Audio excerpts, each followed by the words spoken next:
Hey, good afternoon, everybody. Joe Duenas here at JZD Properties. It's that time of year where we'd love to do a little recap of the overall market activity in San Joaquin Hills for 2018, some changes that we saw in trends, and what we could expect for the new year in 2019. Let's go over some specific numbers here. We always go through and compare the last 3 years to see the trend on a big picture. Last year we finished off at 44 homes sold. I had a record year of 2017 with 57 and 46 in 2016. It's that appreciation rate that really tells a big story.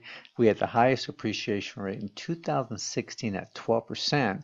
1% in 2017, and we finished off at 2% last year. But what's most important, you can see in 2016, that's when you take a look at the overall picture of the community, the demographics, and the price points.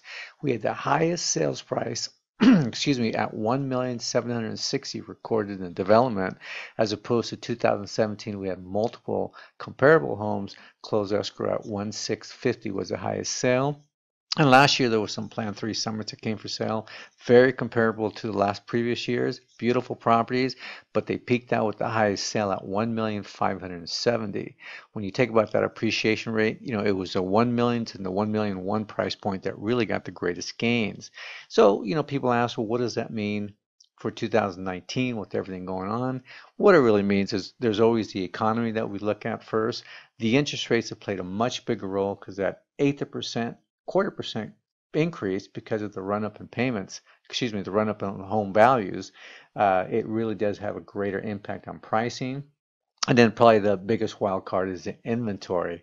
As we've had this run up because of that really tight inventory, we are back down to normal levels of about 8 or 9 homes for sale. However, within the development last August, we got up to 19, and we did see everything slow down.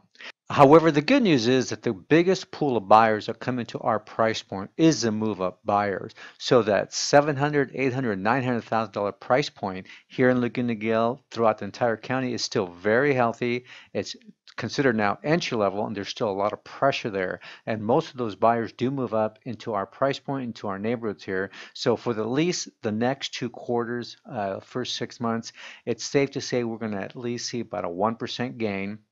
Probably the biggest factor is going to be that just putting a sign out, maybe a couple open houses, it's going to have to be much more strategic as far as really capturing the buyers that may be looking for something specific like yours, and we don't want to get lost in the shuffle with having such a large selection of inventory throughout the county. So with that said, I'll keep you posted on what's happening here in the development. If you have any questions specifically about your home or some thoughts, feel free to give me a call. And if you're not a subscriber, be sure to subscribe here to get these videos on a regular basis. Until we meet, you take care.